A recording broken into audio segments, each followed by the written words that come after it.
Hey, folks, welcome back to the Pulse. My name is Matt. It's 11 o'clock Central Texas time, and I am happy to see you. It's been 2 weeks since we had our last Right Side Up in honor of Steve Staggs, and this is going to be a continuation of the last stream. We actually, I was led to continue that one, and it's just like, okay, we got to share this. It's amazing. It's about abundance and what this model is, this financial model of abundance, but this just model of abundance that is God's creation, which is amazing. But if you're new to Right Side Up, every Friday I do this. Well, didn't do it last week, but every Friday the intent is to continue this podcast. Well, this started, wow, a long time ago. I went to a meetup for a Texan token meetup in Dallas, and I was introduced to Steve Staggs, professional baseball player, in his younger years. But I met him and I shook his hand, and the Lord said to me, "Listen to this guy." And so I did. Well, he was so gracious to spend time with me and spend, I mean, hours upon hours upon hours on the phone. And then it got to a certain point where I said, "Hey, would you mind doing this like live with me on stream? Because this is incredible. Like what you're sharing with me is such a breath of fresh air, and you're breathing life into me. And it's true." And God proved it was true to me. And so I'm like, we got to share this with folks. So 37 episodes of 2 hours apiece with Steve Staggs was recorded. And then one Sunday, I believe it was, I got called that he had passed away suddenly of a heart attack. And so I've continued that. This is episode number 73. And we're going to be diving in with our buddy Steve Staggs. And it's a clip from episode 22. It's a continuation of this model, which is what Steve called the transfer. You know, what is the transfer? And the core of this is you transfer the man and you transfer everything that the man has. And so we're going to be hearing from Steve. But I want to say hello to you folks who are here. So if you're new, you're just tuning in, drop a halo in the chat. I'd love to say hello to you. And just so you know, I get to basically everything in the chat. So as we continue this stuff, or you listen to this stuff, if you got questions or comments, as long as they're appropriate, we're going to talk about it. So you got questions or anything like that, we'll talk about it. Sam Kemp is going to watch us on the replay. Thanks for being here. Sam is such a great supporter and a great man. Thank you so much for being here. Mike Ostell, welcome back, Matt. We missed you, and we want details. So, okay. Well, I'm going to do that at the end. I'm going to give you some details of what's going on internally, because there's some amazing things that are happening. I'm going to share some stuff that I haven't shared before. And I'm just going to trust that the right people are going to hear it. So just let it be what it is. Mike, it's so great to see you. I hope you're doing well. And Crypto Bear, what's up, bro? What happened to you and Brandon? Are you planning any more streams together? It's been a while. Well, I don't know if you know this, but Brandon has moved in a different direction. So he's doing his thing, and you can check in with him and what he's doing. He's built a network. He has got a new channel and all of those stuff, and he's a part of some other projects. I'm not a part of those with him, but he and I are still, supportive of Texan Token. And as things, what I'm going to share with you today will have impact on that. But I think he's working on his stuff. I'm working on my stuff. And so that's part of the reason. And I think that we both learned a lot in this bear market. And, sometimes you gotta do your own thing. And so a big part of my thing is this, because I think at the core of everything that, the financial world and everything is needed to be put into perspective. I came into this thinking, wow, crypto up and to the right, and look at these, diamond hands and big bags and all of the things in crypto. And honestly, I met Steve Staggs, and Steve helped me understand a whole different way of looking at things. And I recognized that these are just tools. Money is a tool, and how you deal with that tool, and how you animate it. It's animated by you in a certain nature and character. And so, my direction is to dive in deeply with Jesus, right? Ultimately. And so that's what you're getting on this Friday. As we get into the election and things, I'm going to be doing a lot more because of what we're doing in the background. Be doing a lot more streaming, and a lot of it's going to be around Ophir crypto and Texan, but also some of the other projects that we're working on that I think are fundamentally needed in the crypto sphere. Meme coins and those type of things are. But um, for those who understand what real value is, I think they're going to be interested in what we're doing. So I'll be sharing with some of that stuff at the end. But Crypto Bear, thanks for asking. You can certainly go check out what Brandon is up to. He's been interviewing a lot of key people and projects and stuff like that. So definitely all the best to Brandon. And we move forward. That's what we do. 28 people here. Thank you so much for joining. Let's listen to our buddy Steve. This is going to be a shorter clip. This time, this is a continuation of what happened 2 weeks ago. But this is it's just dynamite. So let's hear from Steve. I'll be back and we'll talk about some other things. Get your notes ready, get your coffee hot, and here we go.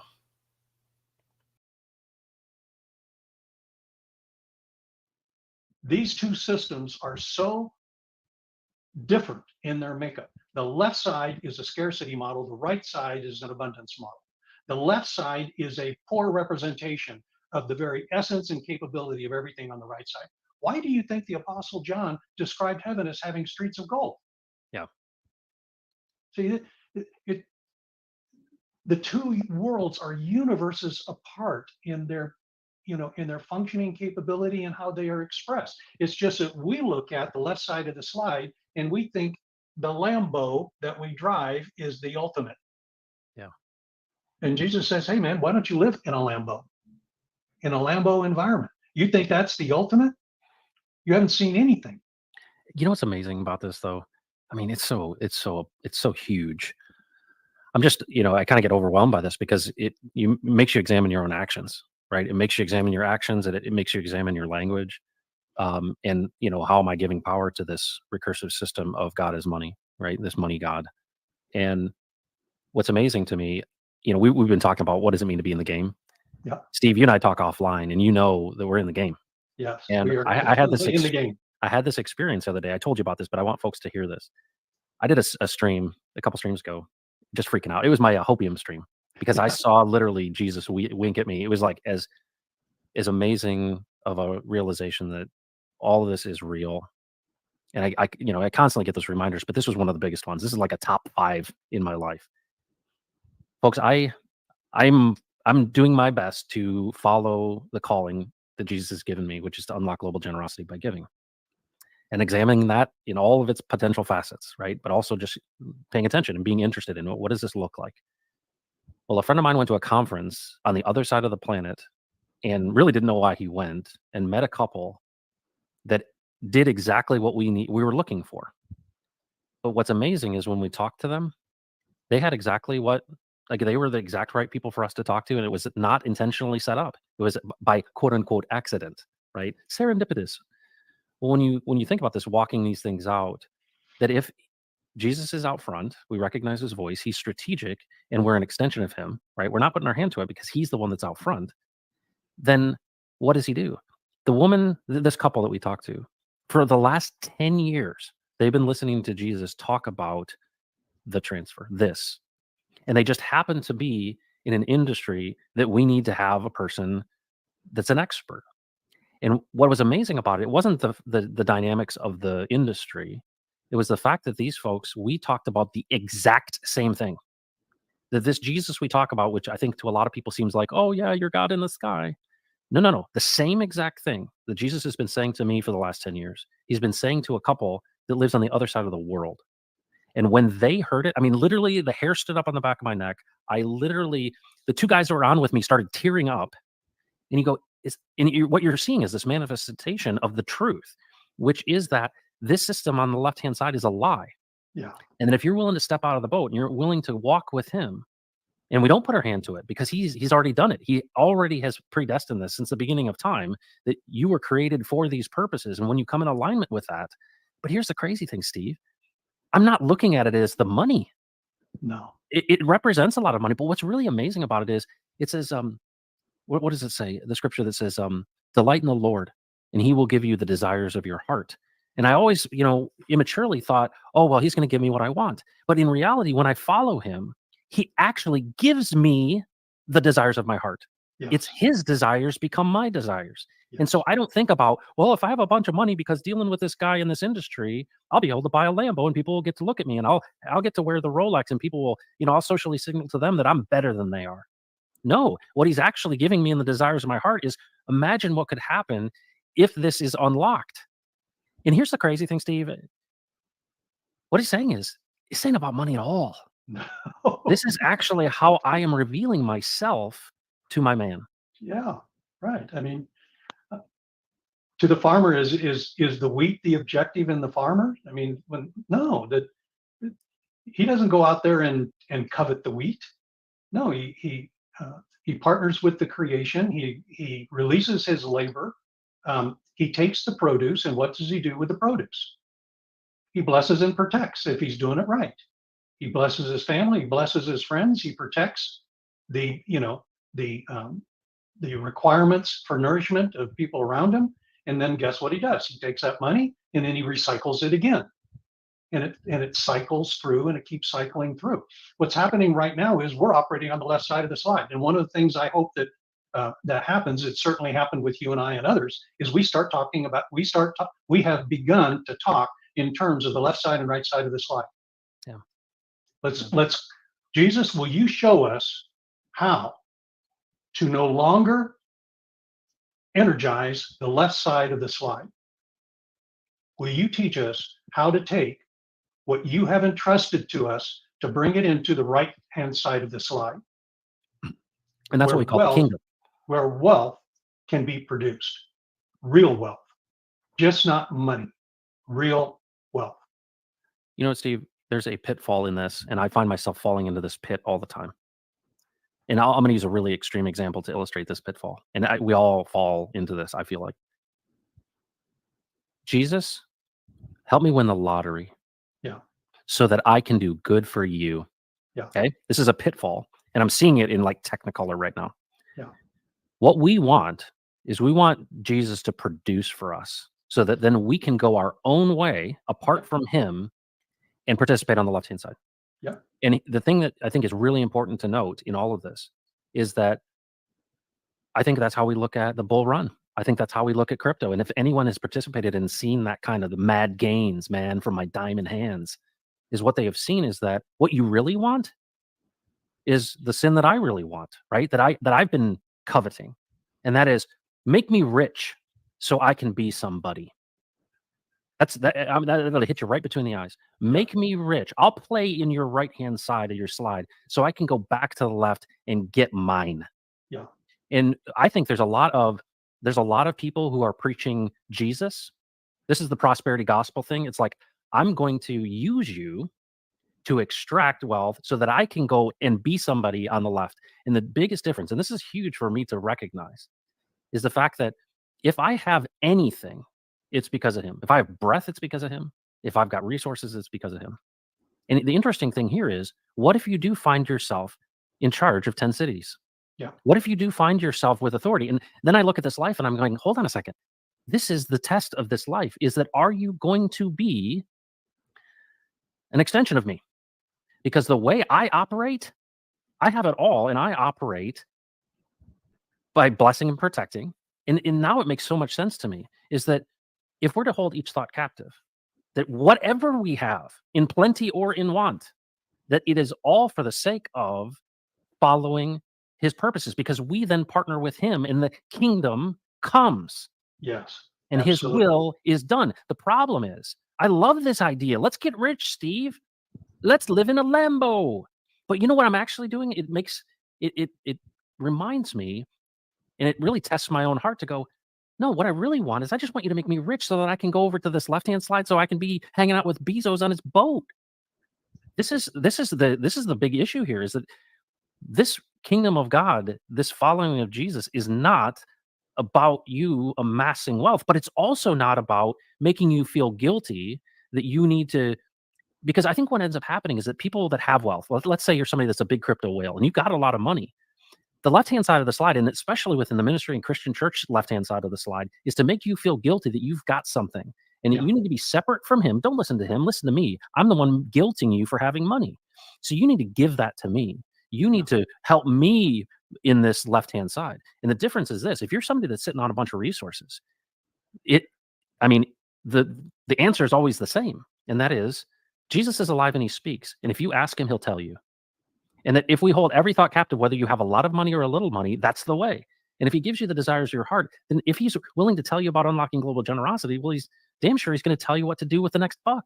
But if you're not recognizing who he is, and there's so much incentive built into actually following him, it's where there's so much more than just the dopamine hit. Then what ends up happening is even the things that seem good might actually be evil. And that's why we must constantly be seeking the next step and holding each thought captive to what do you want me to do next? Because I almost feel like I even treat this goal, unlocking global generosity, as a destination, and it's not a destination whatsoever. Well, one of the things, Matt, is when you look at Jesus in the New Testament, do you get the impression that he was bogged down? No, Do you think that he was burdened in his relationship with his father? no. Or do you get the sense that he was perhaps the most fluidly operating human being who's ever stepped on the planet? Yep. See, he just moved fluidly. In fact, he described it like the wind. Yeah. You don't know where the wind's coming or going. You just see that it has impacted and affected you. That so is everyone who is led by the Spirit. Hmm. See? No, what does that mean? You're at first you're going to crab walk to do these things because it's such a new discipline in the way that you live. But eventually it becomes like breathing. There is no encumbrance. There is no burdening. It is the most fluid way of living that you can imagine. In fact, it's called being free. See, you can just flow with this. That's how the right side of the slide works. Now on this slide, and before we wrap up here, probably need to wrap up at this point. This slide is about a system. This is how the orders work. But they work, both are dependent on man. Yep. How we choose to exercise our choice. So the very first thing that has to be transferred from the left side to the right side is the human being, is the person. When you transfer the person, you transfer all that the person is and has, ever will be, ever will possess.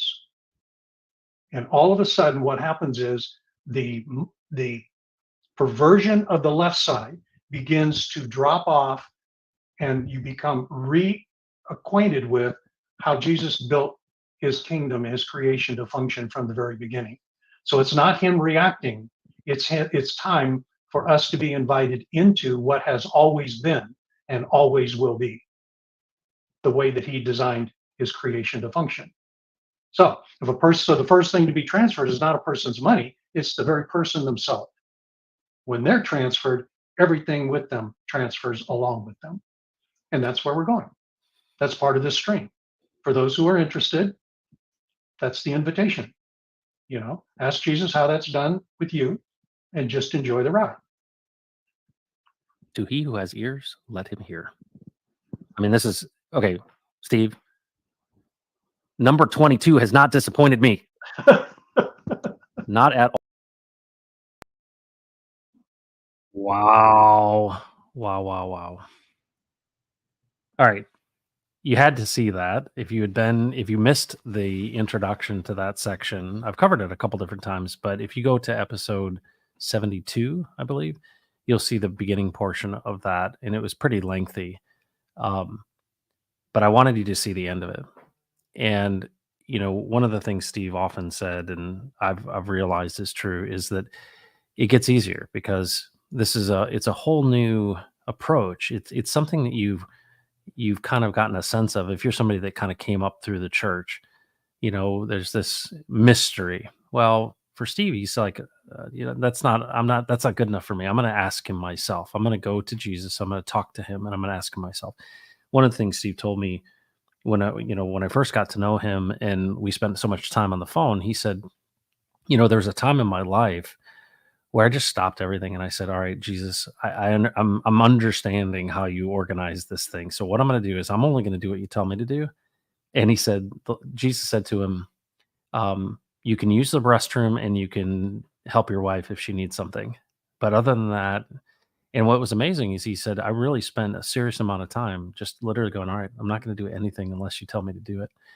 Now, you think about this, he talked about crab walking, and that's a term that really kind of comes from baseball and from sports analogy, is this idea that there are fundamentals of everything when it comes to training. And if you think about the scriptures, talk about there's a point in which you're drinking milk, right? And there's a point where you mature and you're actually eating meat. And we know this with children, right? Babies, we feed them milk first, right? And then solid food comes later.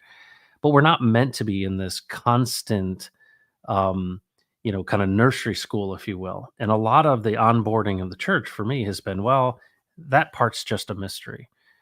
Well, to meet Steve and why it's so refreshing to me is that I've met a lot of people who literally walked with Jesus, right? Well, it comes from a fundamental thing. And I think that this is um, where the main message of this entire podcast is. And that is this fundamental idea that Jesus is alive and he speaks. And I say this pretty much every time. For me in my church experience, on Easter Sunday, it was really great. Everybody look to your left and look to your right and to say he is risen. And if you've ever been in the church, you know that on Easter Sunday, right? This acknowledgement that he is risen from the dead, he's alive. And the challenge is the battle is not for the historic Jesus. We talk about him all the time. The battle isn't for the future of what he might do or is doing. It's for the present of the decisions that you make. And Steve pointed out really well with that slide. He's like, these are the decisions we make. And he was fond of saying this, and I actually think I have a banner of this, of what he said, that I still have here. He said that decisions are the seeds of reality's harvest. All we can do is live in the present. It's all we have, right? We talk about a historical Jesus, and in many cases, I mean, I still go to church on Sunday and hear this. Wow, what a great guy he was. He was a master teacher, right? There was a lot of past language. Well, there's not a whole lot of application outside of reality of right now. What do you do right now? And if you understand, and it's pretty clear if you read the scriptures, that the battle is for how you think, the hearts and minds, right? The real battle is for your decision making in the moment. But a lot of the application that is really kind of watered down and lukewarm is, well, just read your Bible, right? Read your Bible and pray and give to the church and go help somebody in need. And folks, you're missing a whole lot. And I was missing a whole lot. Is that no, this is a practice of literally, truly walking with and talking with a living and speaking Jesus. The case for this is really, really evident. Jesus comes out of the wilderness and is tempted. And what does Satan want? He wants Jesus to give him his authority. He's like, no, no. Man, he says, turn these stones into bread. And what does Jesus say? Man does not live on bread alone, but out of every word that comes out of the mouth of God. And so if you start thinking about this model, time and time and time again, all of the stories that Jesus talked about, well, many of them were talking about a landowner, right? That leaves, he's got servants and he gives them something and he goes away. Well, that sounds kind of familiar. Who's the landowner? Who owns it all? And who are the servants? And they're given something. And he's basically kind of come back and say, hey, how'd you do with that? Well, one hid it, in Matthew 25, the parable of the talents, one of them hid it in the ground, right? And then the other two, the second one kind of doubled it. And the third one did this incredible thing with it. And of course, what's the story there? That he takes from the one who buried it because he was afraid. You were a harsh man, a hard man, and I buried it. I was afraid of you. Well, now what is this whole thing? Is recognizing that the model that he shared with is there is a landowner and it's not you. You're the servant, right? He owns it all. And so whether you find yourself in plenty or in want, what's the responsibility and the stewardship? And so I come back to the origin. Why are we even here? What's this all about? Why did God even create the place? Well, God created his man to rule and reign with him in the fullness of his nature and character. That's why decisions are so important. because what we do in the present is the things that actually produce. It's not what we think about the past or what we think might happen in the future. And so this battle is for your present thinking. And so we have all of these lies. Well, what is the whole point?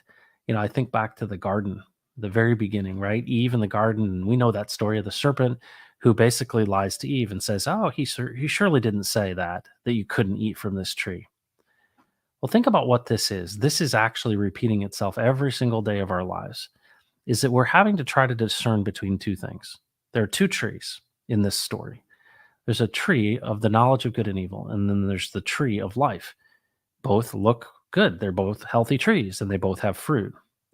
But the Lord said, "Hey, this one you can't eat of. This one, eat to your fill." They knew that, right? And the serpent comes in and lies to them, right? Does this sound familiar? You're being lied to in certain ways. And so what was the context?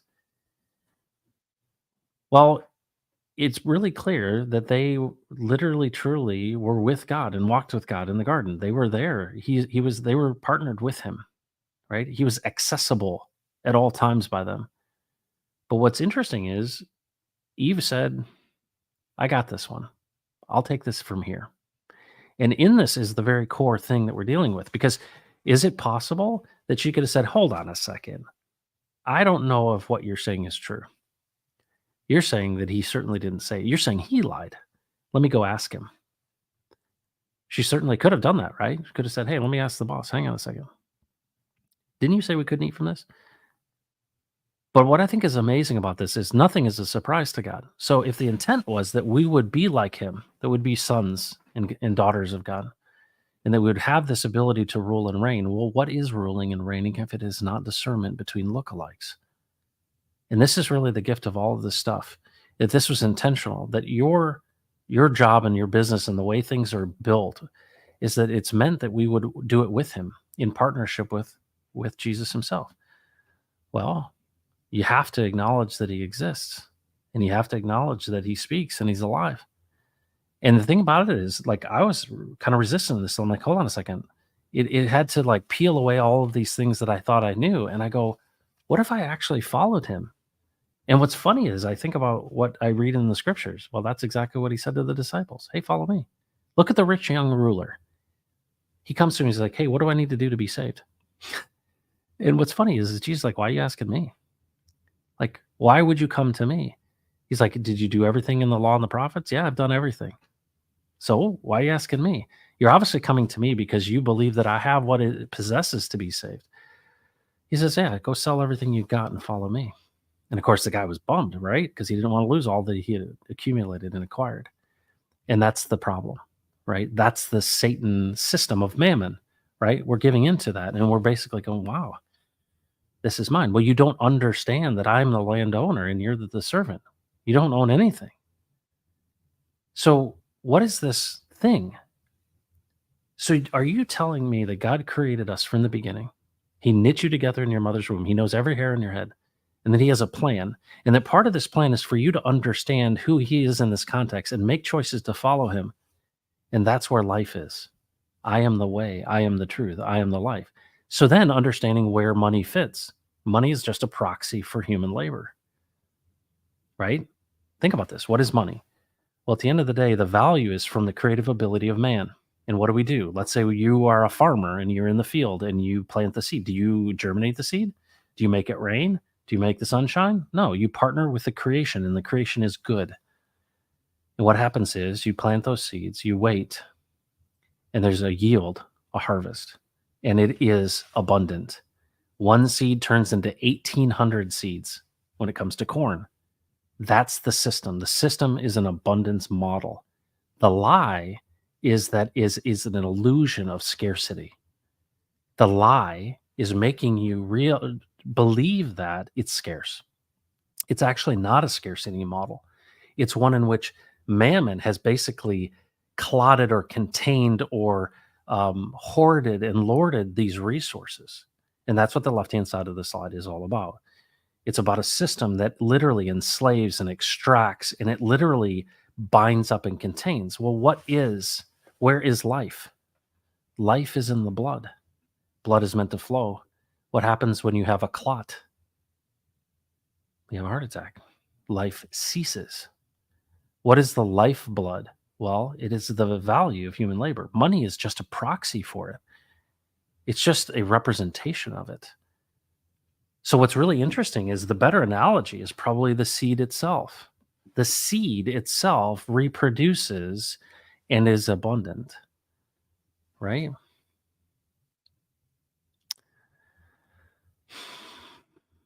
It's amazing to me that when you look at actually what sustains life, if you think about water and you think about food, how many days can you go without water? What's it, 3 maybe? 3, 4?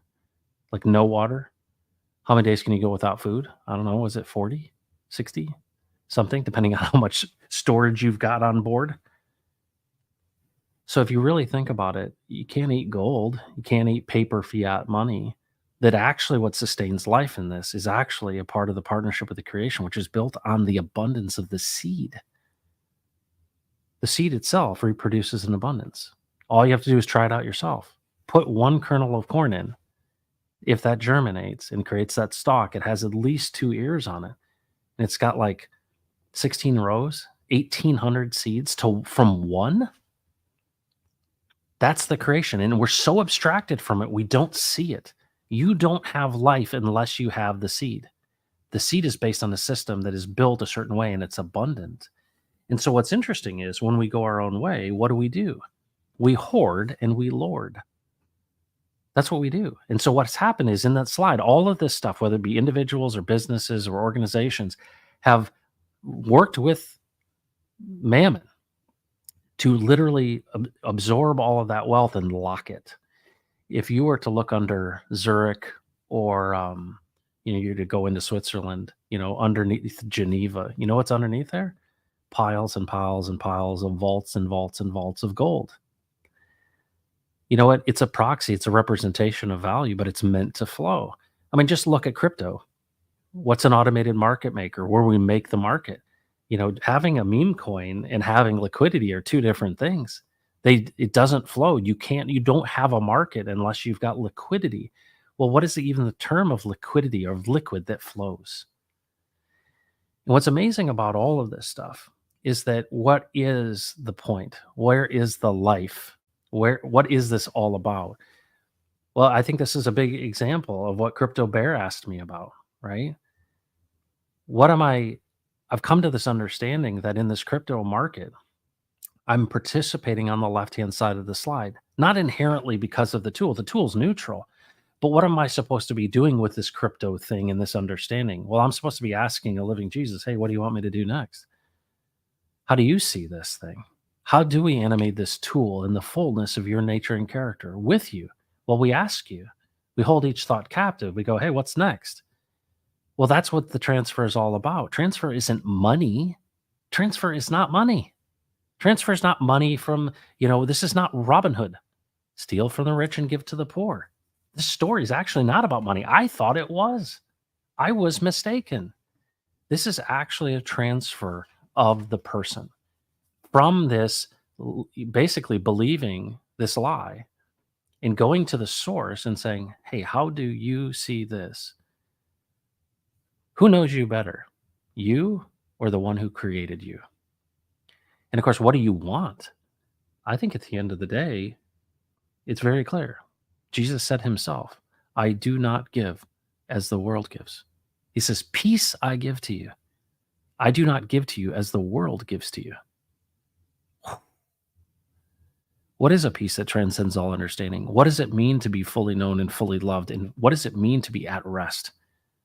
Peace. It's what you don't have. It's why people literally fight to the death. It is this thing which is an illusion of scarcity. And so people will hoard and lord. This is the whole story of the Lambo and the Rolex, right? Why do I do this? I think that if I have these things, I can show you and you will think differently of me. You will give me some benefit of the doubt or some credit, and I will get my reward in full. And I'm sitting over here on the left-hand side of the slide, meaning what I'm doing is I'm participating in this model that promotes this illusion of scarcity. What do I think is happening in the world? I really believe there's truly an unlocking that's happening. Well, what's that unlocking? It's the unlocking of the human heart. Let me give you an example of this. So, my business partner works with a group that is some very, very wealthy people. And these very wealthy people are in a kind of a Christian charity model. And the man that knows, his name's Matt, a matter of fact, the Lord has spoken to him about this model, right? The one that's driven by mammon and Satan, right? That this model of charity, right, is actually not the model of the kingdom. And it becomes really obvious when you see it, right? You're like, yeah, I'll just get a bunch of money, like help me be rich, and then I'll give to people and I'll be seen as helpful. And it seems like that's the model. That is not the model. The model of Jesus in the kingdom is not one of tipping him with a little bit of, I'll throw you a bone. No, the unlocking of this is actually what is illustrated so well in the feeding of the 5,000. In John 6, the boy has 5 loaves and 2 fish, and he literally gives that, goes through what Philip and Andrew to ultimately to Jesus. And what's amazing about that is that it is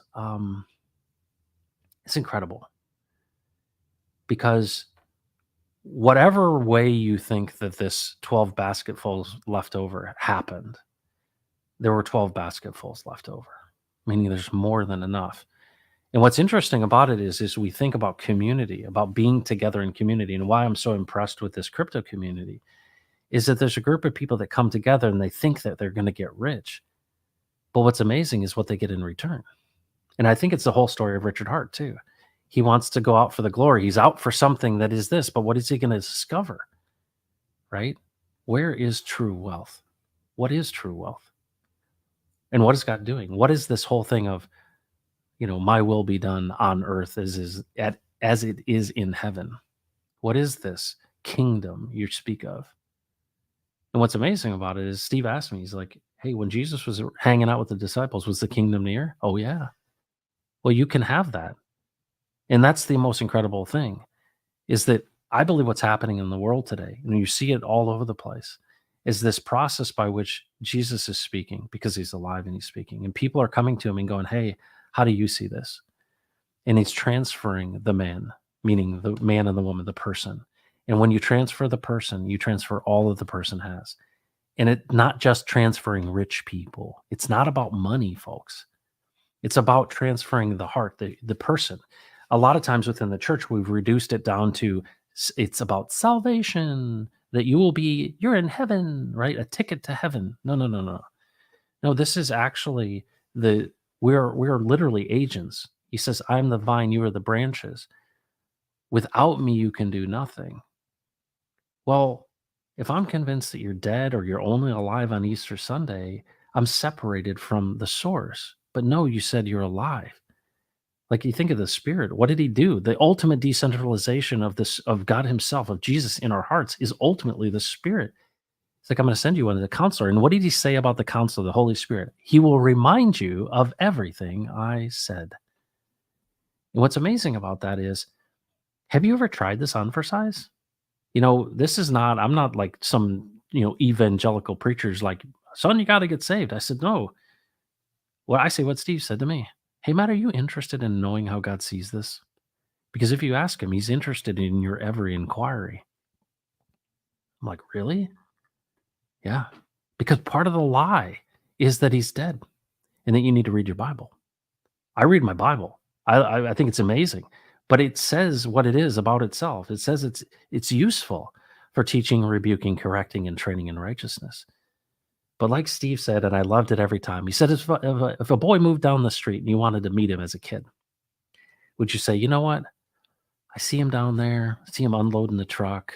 He's putting stuff into the house. There's a kid. There's a bicycle coming out of there. You know what? I'm going to go to Barnes and Noble and see if there's a book written about him. That's what we're doing. We don't do that. We walk down the street and we introduce ourselves to the boy. Moses goes up to the mountain, right? 10 Commandments, right? Literally the first writing that literally God's speaking and writing something down with his own finger on tablets. When he came down and saw, he had the tablets, he comes down and he sees the golden calf and he's so mad, he breaks the tablets. He could have said, "Oh my goodness, I need to glue these back together. Let's go get some really good adhesive because I worship tablets." Oh no, he didn't. He went back up and he went to the source. And so when you understand that perspective, the scriptures are really helpful, but they're a testament to what is true. But guess what they're a testament to? The things that God said. It's a testament to that.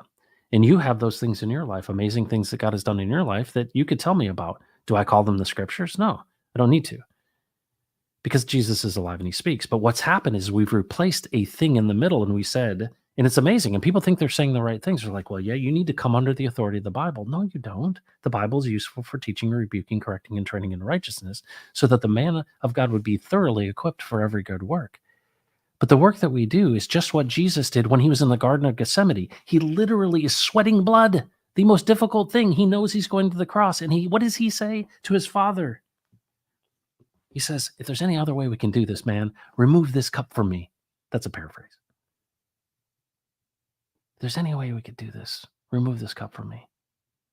And what happens is he's conferring with his Father. And what does his Father say? Well, we kind of hear later, it's like, how would the scriptures be fulfilled if we didn't go through with our plan? Because he was there at the beginning. What an amazing thing. The humanity of that, of going, hey, I know this is difficult. How do I deal with it? And he went to his Father and he said, hey, how do you see this? He's modeling the way. Same thing out of the wilderness. Man does not live on bread alone, but out of every word that comes out of the mouth of God. So then why, when Peter, James, and John are going up with Jesus in the Mount of Transfiguration, and he's transfigured before them and he glows, bright white, and who shows up? Moses and Elijah, the law and the prophets. And Jesus is over there talking to him, and they're like, holy crap, we're in this, it's amazing that we're here. We get to see this. What do they see? A living Moses and Elijah, not a dead one. He's talking. They're conferring with Jesus. And what do? They're like, hey, man, maybe we need to build some tents for these guys. And a cloud descends and a voice comes from the sky. And it says, this is my son. Listen to him. When you start diving into this stuff and you realize this, and then you start talking with the living Jesus and you literally go, hey, I don't know how to listen to you, right? Well, he's the master teacher. I'm not. And so the greatest thing, the gift that Steve ever said to me was every time I asked him questions, he would say, hey, Matt, why don't you ask him yourself? The problem with this system that's driven by mammon is that everybody wants to get in the way. Everybody wants to be a middleman and get a cut of the deal. This is a direct connect, folks. The woman at the well, right? She's in the middle of the day because she's not well regarded in the town, especially with the ladies. And she comes up in the middle of the day and Jesus is there and he asks her for a drink. And she's like, you people don't talk to us people, right? This is that Samaritan woman. And it's like, you people worship up on that mountain. And he said, there's coming a time when you will worship in spirit and in truth. And of course, then he told her everything she'd ever done. And she was kind of wigged out by that. But it's this whole thing he's been telling us over and over and over and over again, right? He pushes back from the side of the lake because there were so many people interested in what he had to say. And he tells them an agricultural story about seeds and that those seeds fall on a path. And on that path, it either grows well or it gets choked out, right? Or gets trampled underfoot. And of course, what happens after that? He gets done with this talk, and a lot of the people, the majority of people go, you know what? That's a great agricultural story. Thank you, Jesus, for that great thing. And they go back to their homes. But then Jesus moves along, and there's a group of people that literally chase after him. And they're like, hey, what did you mean by that story? And what does he say to them? This is the ecclesia. That's the term that is used. That's the Greek term for church. That's what we use, ecclesia, the called out ones. Who are they called out by? A speaking, living Jesus. What did he help them understand? You were interested in knowing what the agricultural story was about. And because you were, I will tell you. Folks, we are not living in a different time. There's no difference. He is acceptable. He will accept you. You can ask him. What do you mean by that? How do you see this? And I'm going to tell you, this has been transformative for my life. It's real. I could tell you story upon story, but I want to encourage you that all of these tools of crypto, of gold, of fiat currency, of all of these things are merely tools, right? You could take a seed and you have to make the choice of whether you eat the seed for sustenance or you plant the seed and partner with God for an abundance. That's your choice. He doesn't get in the way of that. He doesn't force seed down your throat. And you make that choice with him. Well, what is this whole thing of ruling and reigning? Well, that's this choice. What do we rule over? What are the rules? We rule over the things that need to be controlled to protect them. What do we reign over? We bless and protect the things that we reign over. You have a sphere of influence. You're like, well, I'm not a lord or a lady. I'm not living in the olden times. No, you are a son of God. You are one who has authority. The question is, how are you using your choices and your authority? Is it to bless and protect, or is it to enslave and extract? It's you. The transfer is you. What is the transfer? Well, once you understand that he's the landowner and owns all of it, you realize, oh wow, there's work to be done. You have a purpose. You're doing something in this world, and you're enlisting me and asking me, hey, you want to be a part of this? I'm like, yes, I want to be a part of this. Well, all right. Well, what's your plan, Jesus? The disciples asked him how to pray, and he said, our Father who art in heaven, hallowed be thy name. You're the most holy one. You are the singular most high, holy one. Our Father who art in heaven, hallowed be thy name. Thy kingdom come. Thy will be done. Where? On earth as it is in heaven. So the kingdom's coming here. Well, how's it going to come? It's interesting.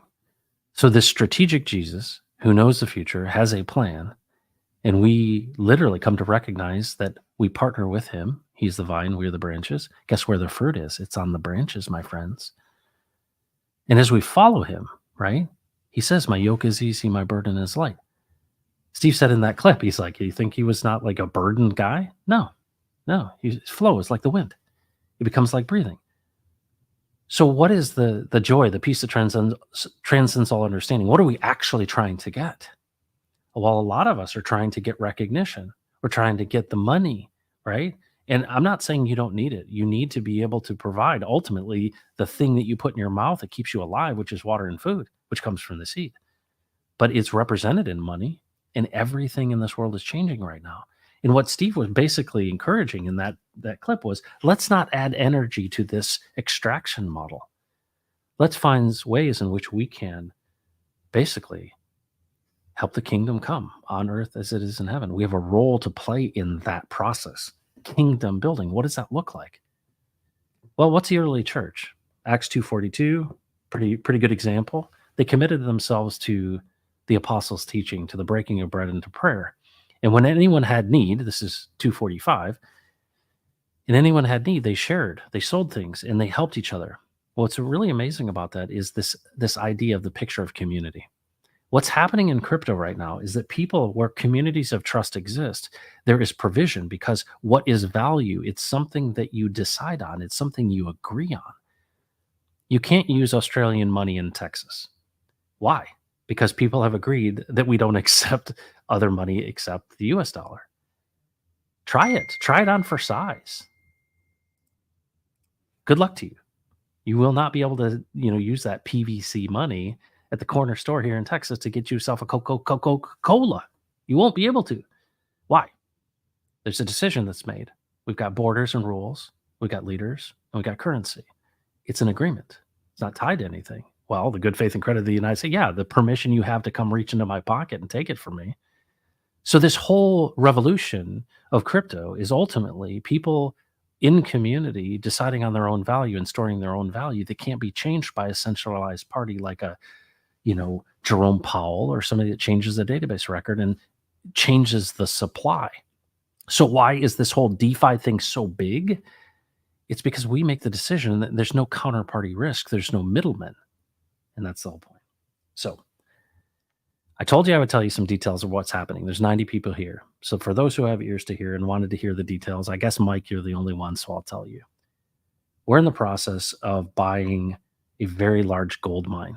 It's got about $4 to $5 billion worth of gold in the ground, proven with a certified 43101, which is a national instrument that verifies the gold. What we're going to do is we're going to tokenize that gold and we're going to bring that into the market as liquidity. We're going to make the market. And so we believe that DeFi needs liquidity and it needs lock liquidity, because the people that come into this who have real money go, I don't have confidence that if I get in, I can get out. And two, I don't know that I have any place that I have a safe haven, which is backed by something of real value.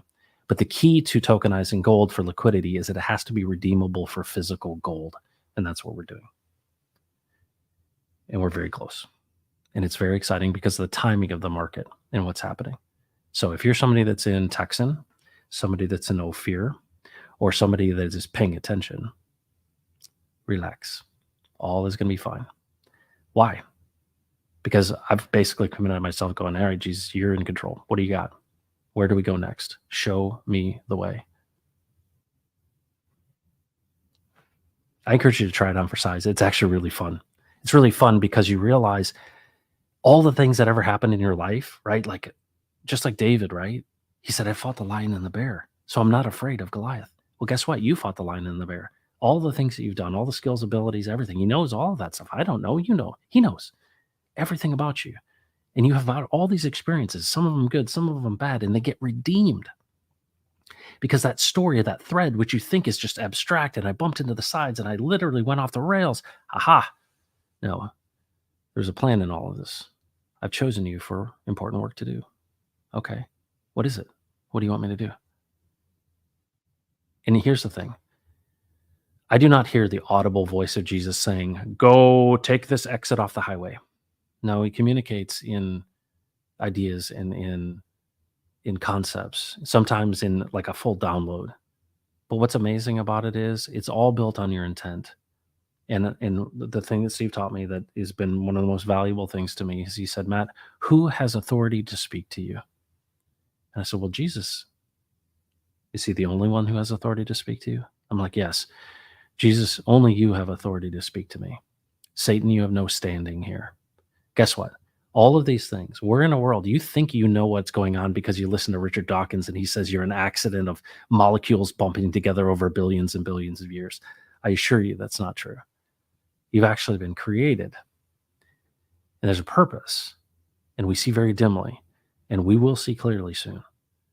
And at the end of the day, you have to recognize that literally there is a cloud of witnesses. Nothing that you do is unseen. But the whole point of this, why is it a narrow gate, right? Jesus says only, it's through me, the narrow gate. No one comes to the Father except through me.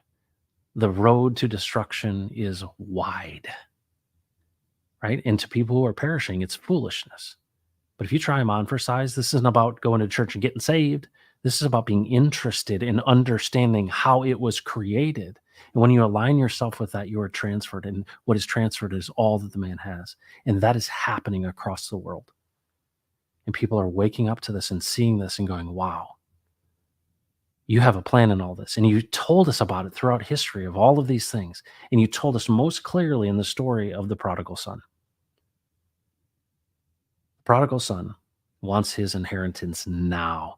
Dad, I want it now. And usually you get your inheritance after your dad passes, right? But he's alive and he says, no, I want it now. And instead of the father saying, no, punk kid, you're going to have to wait. He says, okay. Why did the father do that? Because he knew what would happen.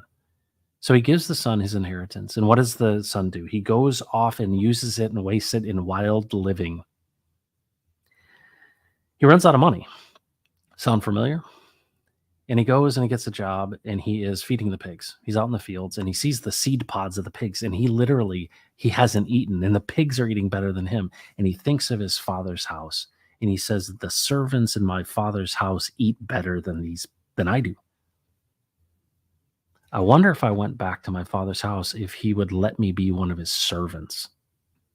That's the idea that he had. He's like, man, this is really bad. I really screwed up. Sound familiar? And so what does he do? He goes back to his father's house, and while he's far off, the father sees him and he runs out to meet him. And what does the son say? He's ashamed. He says, Father, I've sinned against you and I've sinned against God. And he says, my son. He doesn't say my servant. He says, my son, he was dead and now he is alive. That's what happens. And so he puts a robe on him, kisses his neck, he kills the fattened calf, and he puts a ring on his finger. And the ring is a signet ring. And if you understand those times, the signet ring was the signature of the family, the representation. And he was always a son, right? He just was like, maybe I can be a servant. No, you're always a son. You are Elohim man. You are created in the image of God, but you're going your own way. So you take your inheritance and you go and you squander it in wild living, and you realize why. So you go, oh my gosh. So did the father actually finance the son's debauchery, knowing that that would happen? That's a strategic, forward-thinking God. Pretty amazing how it's set up. So that you would come and understand the nature and character of your father. And when you realize it, you're like, oh, wow. Now you can have the authority and the signature of the family, and you can be a representative of me. And you can be the impression that sinks into the wax. And what does it do? Authenticity. It's amazing, folks. It's absolutely amazing when you understand it. And when you see it, you can't unsee it. And so, my friend who asked Crypto Bear, what's going on? This is what's going on, my friend. Right? It's incredible. It's absolutely incredible. What am I doing? Not following a man, I'm following Jesus. Well, what's the proof in the pudding? You're going to have to wait and see. Freedom! Card Hill, good to see you. Yes, King Jesus. Oh, man, so great. Whitney Magic. She is so magical. Whitney Magic, thanks for saying hello. Thanks for stopping in. Angels, wingless. Without Christ, none of us will ever reach our full potential. Amen. Well, and why is that true? It's so true. Here's the thing. Jesus was very clear when he was here. He's like, I don't do anything unless I see the Father doing it, right? He was connected, right? That's why he told these stories of vines and branches. You can't do the work of the Father without being connected to the source. Because the picture is of you going your own way. And what's amazing about this, and you see this, why do they say you're a new creation in Christ? The old has passed away, the new. This is the new thing. It's a whole new paradigm. And that's what's amazing about it, is that, whoa, do you mean that just like the seed produces 1,800 to 1 in the corn, that I am also like a seed planted? And that decisions that I make in the present, these decisions are the seeds of reality's harvest? And that we actually make decisions that have implications, and we do that with him in the fullness of his nature and character. And what do? We bless and protect those around us. But what do we do instead? And so this is just a framework. This is just language. This is just vocabulary around this. And here's the bottom line. Don't listen to me. I've been transferred and transformed, and I'm just shouting it from the rooftops. Go try it on yourself. Ask him. But just realize this. Jesus is alive and he speaks.